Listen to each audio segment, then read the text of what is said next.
새벽 예배 오신 의아우리교 성도님들을 주님의 이름으로 환영하고 축복합니다. 날씨가 많이 더워졌는데 건강에 유의하시기 바랍니다. 오늘은 6월 23일 잠언 28장 1절에서 18절의 말씀을 가지고 의인이 담대한 이유라는 제목으로 하나님 말씀을 나누겠습니다. 제가 성경 봉독해 드리겠습니다. 악인은 쫓아오는 자가 없어도 도망하나 의인은 사자같이 담대하니라.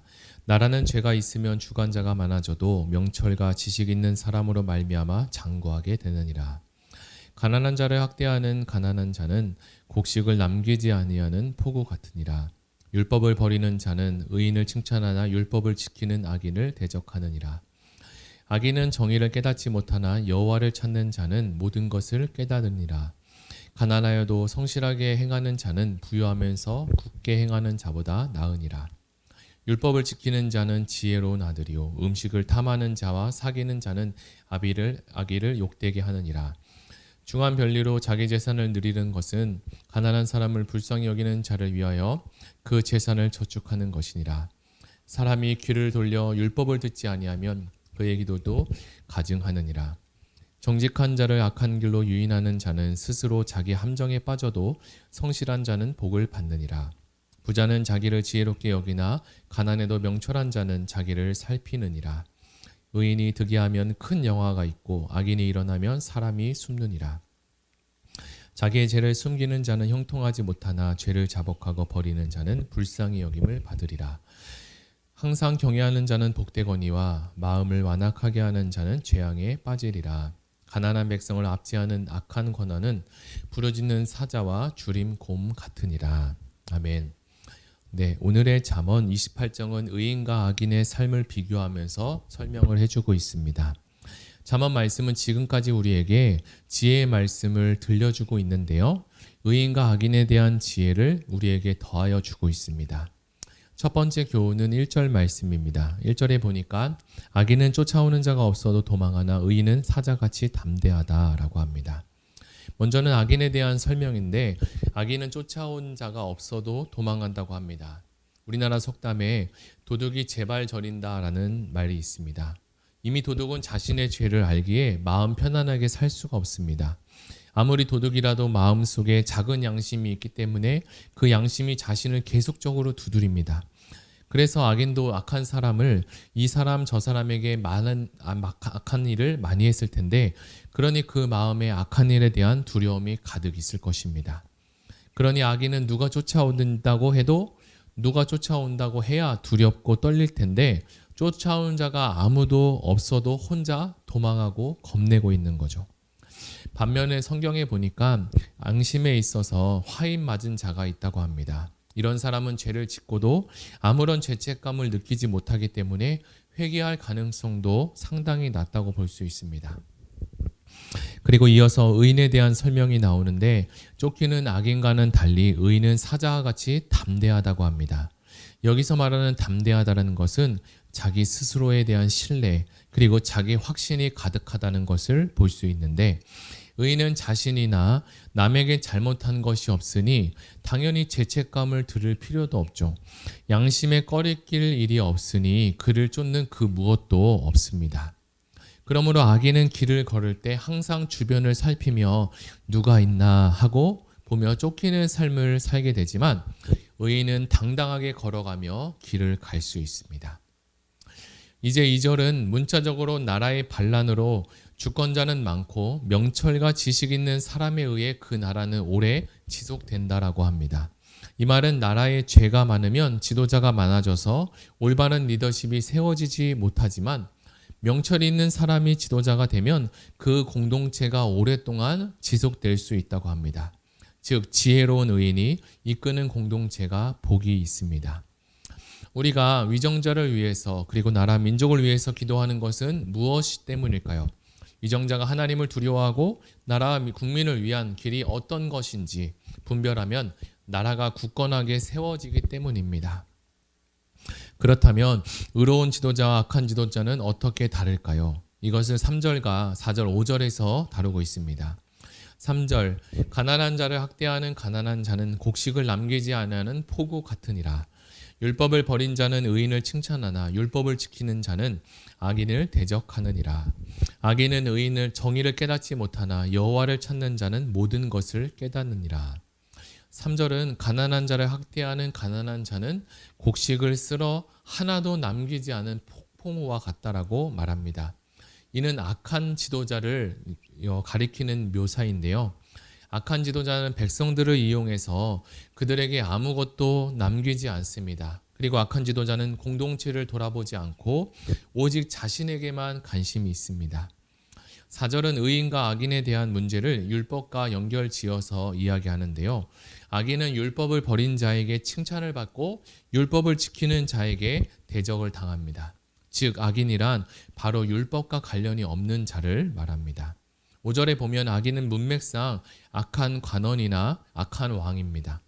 정의를 시행해야 할 관원이나 왕이 정의를 깨닫지 못하는 것은 참으로 안타깝고 두려운 일입니다.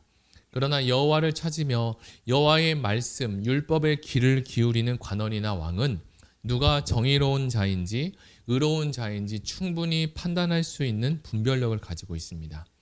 그래서 하나님께서 율법을 통해서 정의가 무엇인지를 알려주셨기 때문이죠.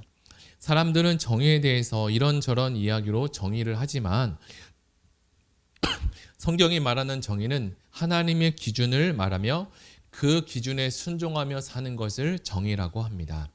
자신의 주관적인 생각을 의지하거나 다수의 사람들이 옳다고 여기는 것을 편을 드는 것이 아니라 휘둘리는 것도 아닙니다. 우리는 국가와 교회의 지도자를 위해서 의의 길로 걸어갈 수 있도록 힘써서 기도해야 합니다. 6절과 11절이 나오는데 6절과 11절은 이제 부와 가난의 문제를 담고 있습니다.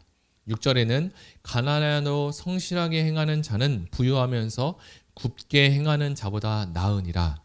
6절은 가난해도 올바르게 길을 가는 사람이 부유하면서 굽은 길을 가는 사람보다 낫다라고 말하죠. 가난한지 부유한지의 여부보다 더 중요한 것이 길을 올곧게 가는지 또는 굽어진 형태로 길을 가는지가 더 중요하다라는 의미입니다. 즉 이 말은 하나님을 경외하느냐의 여부에 우선순위가 있다는 말을 하고 있는 것입니다. 7절도 이어서 똑같이 이야기를 하는데요. 7절 율법을 지키는 자는 지혜로운 아들이요 음식을 탐하는 자와 사귀는 자는 아비를 욕되게 한다라고 합니다. 율법을 지키는 자가 지혜로운 아들이며 탐욕을 부리는 자를 사귀는 자는 아비를 욕되게 한다라고 가르칩니다.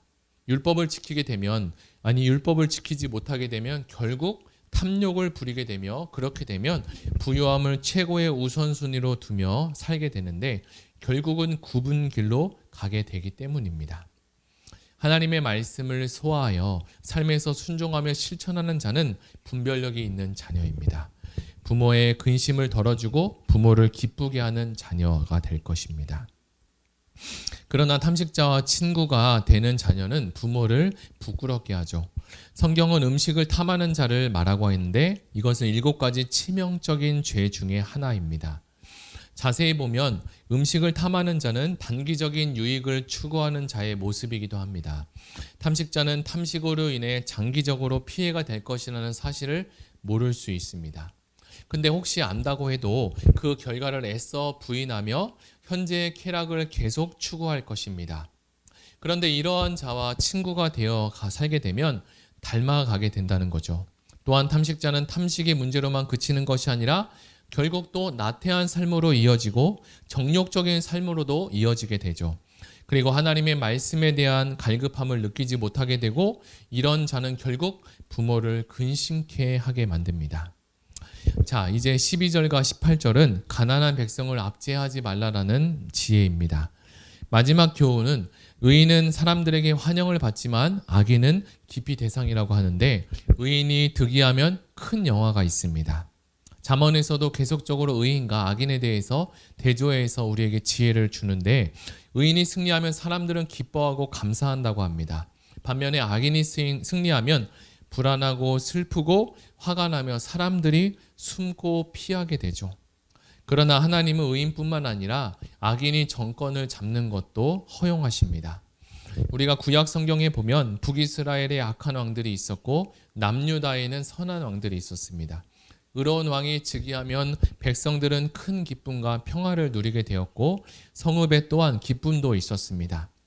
반면에 악한 왕이 즉위하게 되면 백성들은 근심과 고통 가운데 살 수밖에 없었습니다. 성읍이 강포로 가득 찼고 의로운 백성들은 죽임을 당하거나 숨어 지내야 했습니다. 우리는 누구나 실수하기도 하고 고의로 죄를 지을 수 있습니다. 그런데 실수하고 고의를 죄를 지은 이유, 그 이유부터가 더 중요합니다. 13절은 이것을 잘 설명해 주고 있는데요. 13절, 자기의 죄를 숨기는 자는 형통하지 못하나 죄를 자복하고 버리는 자는 불쌍히 여김을 받으리라. 죄를 어떻게 다루느냐에 따라 결과는 달라지게 됩니다. 죄를 인정하고 드러내는 것보다 죄를 부인하고 숨기는 것이 물론 훨씬 쉽습니다. 그래서 죄를 고백하고 회개하는 것은 용기가 있어야 하고 결단이 필요하죠. 의로운 길을 선택하는 길은 어려운 길이지만 하나님의 자비와 긍휼하심을 경험하고 형통한 길로 인도함을 받을 수 있습니다. 본문에 자기의 죄를 숨기는 자는 숨기는 것으로 끝나는 것이 아니라 반복해서 이 숨기는 죄를 짓게 됩니다. 도둑질이 한 번이 어렵지 한 번, 두 번 하다 보면 결국 바늘도둑이 소도둑이 됩니다. 그래서 14절에 항상 경외하는 자는 복되거니와 마음을 완악하게 하는 자는 재앙에 빠진다고 했습니다. 항상 경외하는 자는 하나님을 경외하는 자를 말합니다. 누가 하나님을 경외하는 자일까요? 그는 자신의 죄를 자복하고 죄에서 돌아서는 삶을 사는 자를 말합니다. 하나님은 다윗이 살인죄 그리고 간음죄를 지었지만 하나님을 경외하는 자라고 다윗을 칭찬해 주었습니다. 그것은 다윗이 죄를 짓지 않아서가 아니라 죄를 짓고 난 이후에 투명하게 자신의 죄를 밝히고 그 대가를 또 하나님께 그리고 사람들에게 지불했기 때문입니다. 그렇다면 죄를 돌이킨 의인과 죄를 숨기는 악인은 공동체 안에서 어떠한 지도자가 될 수 있을까요? 15절은 가난한 백성을 압제하는 악한 지도자에 대해서 말합니다. 그는 먹이를 잡고 기뻐하며 으르렁거리는 사자와 같다고 하는데 그리고 먹이를 향해 달려드는 곰과 같다라고 그래서 가난한 백성들의 재물을 빼앗으려고 쉬지 않고 달려든다고 합니다. 15절과 16절의 악인이 지도자가 되면 포악을 행하여 가난한 백성을 압제하기 시작합니다. 자, 이제 오늘 잠언 28장에 대해서 들었는데요. 오늘 말씀을 정리해 보겠습니다. 오늘 잠언 28장은 악인과 의인에 대한 길에 대해서 지혜의 말씀을 들려주었습니다. 의인과 악인, 부자와 빈자를 대조해서 설명해 주었는데 율법을 무시하고 가난한 자를 억압하는 자는 하나님께도 심판을 받을 뿐만 아니라 스스로 멸망의 길에 이르게 된다고 합니다. 그러나 가난하여도 하나님을 찾고 하나님 말씀 앞에 아래에 있는 자는 하나님께서 복을 주시고 구원해 주신다고 말씀하십니다. 사랑하는 의왕우리교회 모든 성도님들은 지혜의 말씀을 오늘도 생각하며 모두가 복된 길을 선택하고 살아가는 분들이 되시기를 예수님의 이름으로 축복합니다. 다 같이 우리 들은 말씀을 생각하며 기도하기를 원합니다. 그리고 의왕우리교회 6대 비전 중 다음 세대를 세우는 공동체가 되게 해달라고 기도할 텐데 코로나로 어려운 상황이지만 다음 세대 모든 부서마다 사역자와 교사들이 귀한 다음 세대 영혼들을 잘 돌볼 수 섬길 수 있도록 하여 주시고 이제 곧 여름 성경학교와 수련회가 시작되는데 준비하는 교육자와 교사 모두에게 힘을 주시고 많은 학생들이 참여하여 은혜와 도전의 시간이 되기를 위해서 다 같이 기도하시겠습니다. 사랑의 하나님 감사합니다. 오늘 잠언 28장의 말씀을 가지고 우리에게 하나님 지혜의 말씀을 알려주셨는데 하나님 이 말씀 우리 마음판에 새기게 도와주시고 의인이 담대할 수밖에 없는 이유에 대해서 주님 말씀하셨는데 의인은 하나님의 말씀을 따라 살고 다른 사람에게 피해와 또 하나님 염려와 근심을 주지 않는다고 했습니다. 하나님 우리 마음 가운데 의인의 지혜를 더하시고 하나님께서 우리에게 오늘 말씀하신 이 지혜를 통해서 악인의 굽은 길로 가는 것이 아니라 올곧은 길, 정직한 길, 하나님이 기뻐하는 길 그리고 하나님 북이스라엘 왕이 선택한 길이 아니라 남유다 왕들이 선택하고 다윗의 길로 선택한 그 길 하나님 우리가 그 선한 길로 갈 수 있도록 도와주시옵소서. 좁은 길은 하나님 아버지 어려워서 많은 사람들이 찾지 않지만 넓은 길은 많은 사람들이 간다고 했습니다. 하나님 하나님, 그러나 좁은 길이 우리를 살리는 길이고 우리에게 생명을 주는 길임을 우리가 알게 하시고 그 길을 오늘 하루도 선택하고 우리의 발을 내디딜 수 있도록 주님 은혜를 더하여 주시옵소서. 하나님, 이제 다음 세대의 성경학교와 수련회가 시작되는데 하나님 아버지, 성경학교와 수련회를 통해서 하나님 온 교사와 교육자와 하나님 모든 어린이들이 하나님의 은혜 가운데 충만하게 거하게 하여 주시고 하나님 비전과 소망을 받을 수 있도록 누릴 수 있도록 주님 은혜를 더하여 주시옵소서. 감사드리며 예수님의 이름으로 기도드립니다. 아멘. 우리 이 시간 다 같이 기도하실 때 각자 가지고 오신 개인 기도 제목을 위해서 그리고 나라와 민족을 위해서 다 같이 기도하시겠습니다.